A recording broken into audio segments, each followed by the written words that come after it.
Qu'est-ce qui se passe? Tu me dis que... Mais non, je vais me... Hein? Non, non. Non, enfin, quand même, c'est bon. Je vais quand même voir. On me dit que des juifs se sont glissés dans la salle.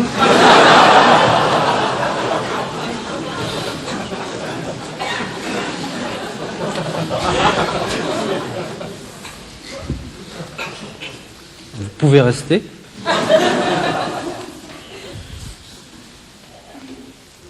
N'empêche qu'on ne m'ôtera pas de l'idée que pendant la dernière guerre mondiale, de nombreux juifs ont eu une attitude carrément hostile à l'égard du régime nazi.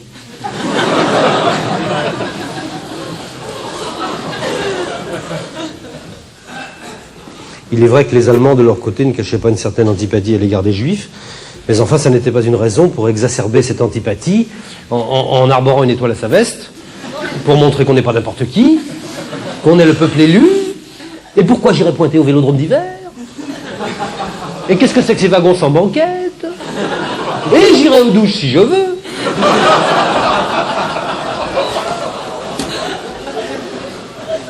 Quelle suffisance! Attention, ne me faites pas dire ce que je n'ai pas dit, je n'ai rien contre ces gens-là. Bien au contraire. Vous savez, je suis fier d'être citoyen de ce grand pays de France, où les Juifs courent toujours. Je me méfie des rumeurs, vous savez, quand on me dit que si les Juifs allaient en si grand nombre à Auschwitz, c'est parce que c'était gratuit, je pouffe.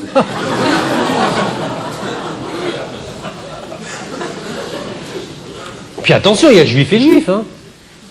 Oui, il y a deux sortes de Juifs.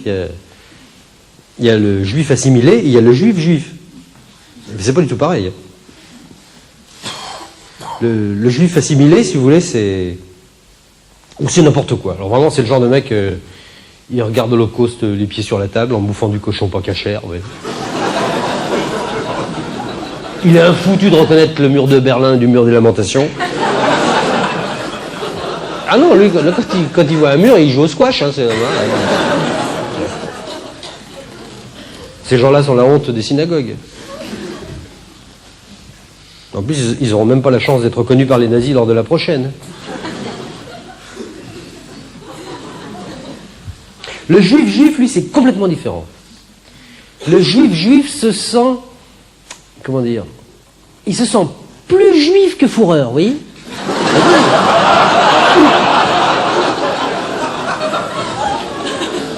Il renacle à l'idée de se mélanger aux gens du peuple non élu, en dehors des heures d'ouverture de son magasin, bien sûr.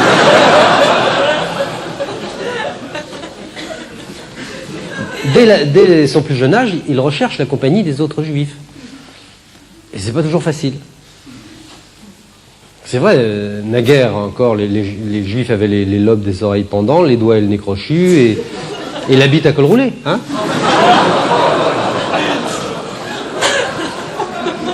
Mais maintenant, depuis que le port de l'étoile est tombé en désuétude, on ne sait pas pourquoi, c'est pas évident de reconnaître comme ça, du premier coup d'œil, un petit enfant juif d'un petit enfant antisémite.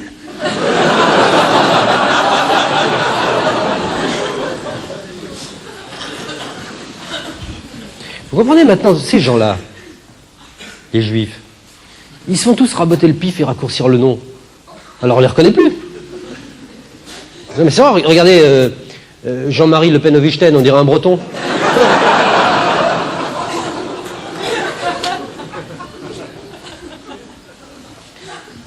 Et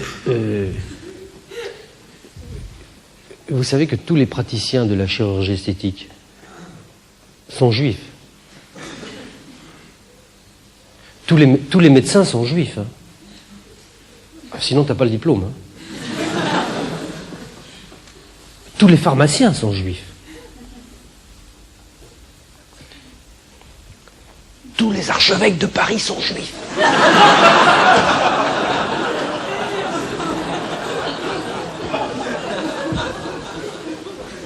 Tout le monde sont juifs.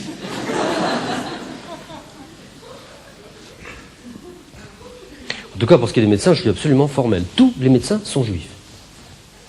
Enfin, le docteur Petiot, je ne suis pas sûr.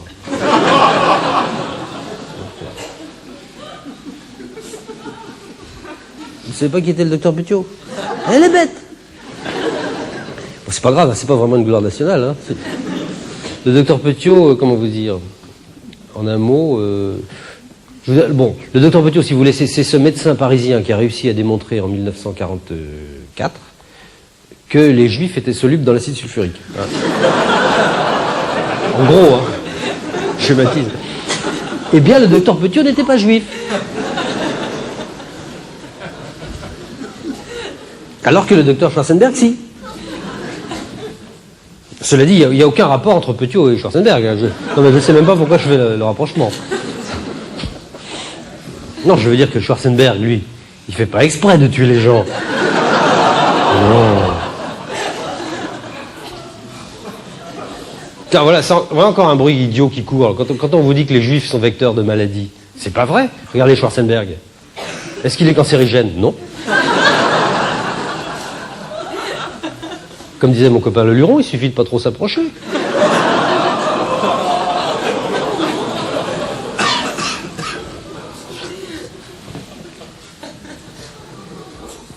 Les juifs ne se marient qu'entre eux, bien sûr. Hein. À ce propos, je relisais récemment un livre d'Harry Cécédoui qui est paru chez Grasset il y a, je ne sais plus, 5 ou 6 ans, qui s'appelait Juifs et Français, dans lequel les auteurs demandaient à une grande journaliste de télévision, pleine de talent, très belle en plus. Non, pas O'Krent, une journaliste, quelqu'un qui écrit des articles, qui fait des reportages. Non, mais j'aime beaucoup Christine O'Krent, mais c'est pas ce qu'on appelle... elle est plutôt, comment dire, elle est plutôt mannequin télé 7 jours que journaliste, si vous voulez. Non, oui. Non, mais c'est bien, c'est un métier, hein. Écoutez, mais c'est vrai, un jour elle pose avec sa mère, 3 semaines après avec son grand-père, après ça elle a posé sur 2 pages avec son bébé, enfin c'est incroyable. Je suis sûr qu'elle aurait fait une fausse couche, elle aurait posé à côté du placenta. Hein.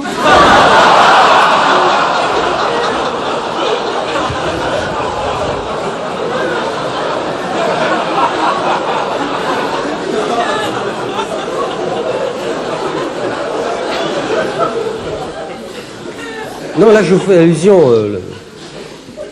Harry Cécédoui interviewait une grande journaliste de télévision, française, très belle, je répète, mais dont je tairai l'identité par pure discrétion, vous pouvez le comprendre. Eh bien, les auteurs demandaient à cette jeune femme si elle aurait épousé Yvan Levaille, pour le cas où il n'aurait pas été juif comme elle. Ben voyez-vous, cette jeune femme a répondu que non, qu'elle n'aurait probablement pas pu tomber amoureuse d'un non-juif. Ben voyez, moi je comprends très bien cette attitude, qu'on pourrait un petit peu hâtivement taxer de racisme. Oui, moi-même qui suis limousin, j'ai complètement raté mon couple parce que j'ai épousé une non-limousine. Une Vendéenne. Ah ben je suis désolé, les Vendéens sont pas des gens comme nous. D'accord, ils ont des petits doigts, des lobes, des petits lobes et tout ça, mais je sais pas, nos patois ne sont pas les mêmes et nos coutumes divergent. Et divergent, c'est énorme, hein.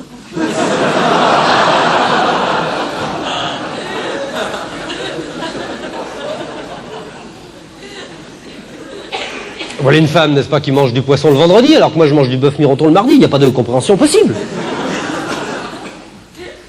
Puis nous avons notre sensibilité limousine. Nous avons notre humour limousin, qui n'appartient qu'à nous. Nous partageons entre nous une certaine angoisse de la porcelaine, peu perméable au chouan. Il faut avoir souffert à Limoges pour comprendre.